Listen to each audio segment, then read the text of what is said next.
Have you ever played a game that just kind of baffles you? Like, you find it entertaining but have no idea why? It could be the visuals, the music, the gameplay, or even a combination of all three. But for some reason, there's just that one thing you can't put your finger on. That one specific aspect as to why you're enjoying it so much. Well, that's what happened to me when I played the 3DS eShop exclusive, Attack of the Friday Monsters.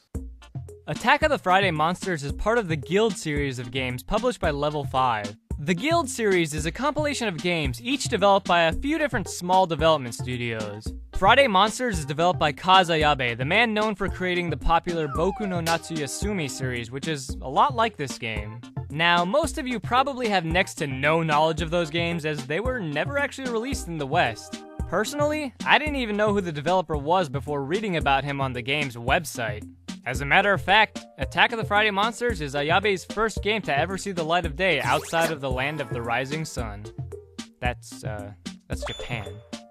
Attack of the Friday Monsters takes place in a small Japanese town where you play as Sota, a young 4th grade boy whose hardworking parents run a dry cleaning shop, which is also incidentally your home. Your mom asks you to deliver some laundry to the bakery, wherein she promptly warns you that it's Friday. She warns you because in this town, monsters appear every Friday evening, as referenced by the title. From here on, you're pretty much free to explore the town and begin your eventful day. The first thing that caught my attention while starting the game was just how striking and beautiful everything looks. The backgrounds are all hand-drawn with colors that pop, making you want to sit there and admire the world around you. The game's art reminds me a great deal of the art from Miyazaki films, even though I've never actually watched any of them. It almost feels like you're playing an anime, even if some of the objects and characters are polygonal. The visuals are really what hooked me initially, but how does the game actually play? Well, this is where I started to get a little bit confused with myself. Attack of the Friday Monsters doesn't have much in the way of gameplay at all, but I just couldn't stop playing. Friday Monsters is essentially an adventure game at heart.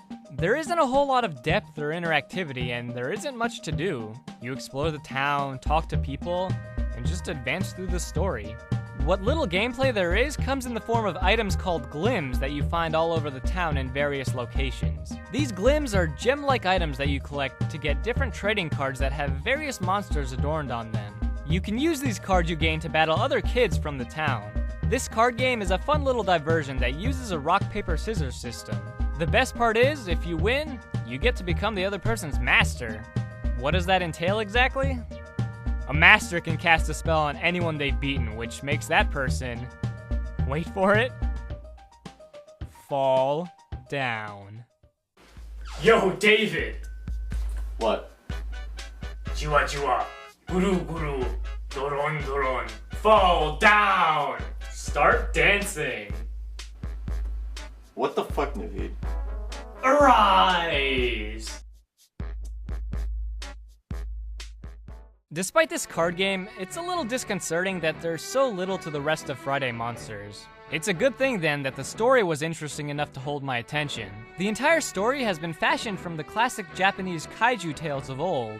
Playing as Sota, you try and unravel the mystery of the monsters that appear every Friday. Along the way, you'll meet some extremely strange characters, and the story definitely takes quite a few weird turns here and there. I think it's pretty safe to say that you probably won't be expecting what happens during the final acts of the game. I know I certainly didn't.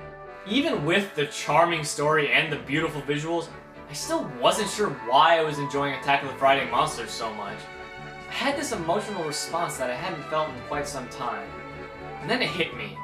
Throughout my time with the game, it just made me feel like a kid again. I know, it may sound silly, but Attack of the Friday Monsters gives me that feeling I get when I play games from my childhood. It gives me the feeling I usually only garner from games like Pokemon, Super Mario Bros., or even Metroid Prime. That feeling of nostalgia for a game that came out in this decade to evoke those feelings in me is honestly special. I'm not sure what it is either. I've never been to Japan, let alone any small towns there, but something about the world of Friday Monsters made me feel like I had been a part of it. The shops remind me of different shops I went to as a child. Exploring the fields reminds me of the adventuring I used to do with friends.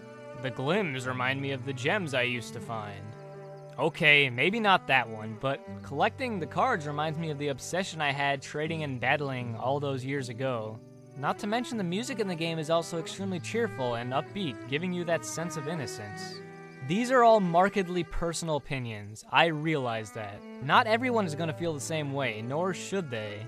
Going by the books, Attack of the Friday Monsters really isn't anything amazing. It could even be considered a short, shallow game with only a ho-hum story to some, but it did something for me that few games ever achieve. That something can't be duplicated just like that, and that's why for me, Friday Monsters is much greater than the sum of its parts. What's up everyone, I really appreciate you guys checking out the video and I hope you really enjoyed it. I enjoyed making it. And it's been a while, but I'm finally back, and I promise I won't make you guys wait another 3 months for a video, because I've already got some stuff planned out. But anyway, if you liked the video, click that like button, and if you want to see more stuff from me in the future, click that subscribe button. I also want to give a big thank you to Kaz, who recorded all the footage for this review, and I also want to thank Mike Ironfist, who made the little piece of music you heard during the intro. I really recommend you guys go check them out. They both make really great stuff, and I might even make a cameo here and there. But yeah, check them out. Thanks for watching. See you guys later.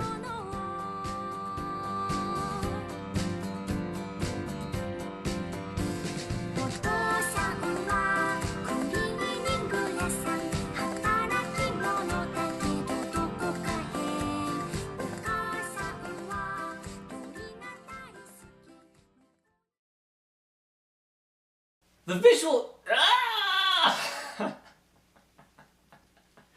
That's fine. What?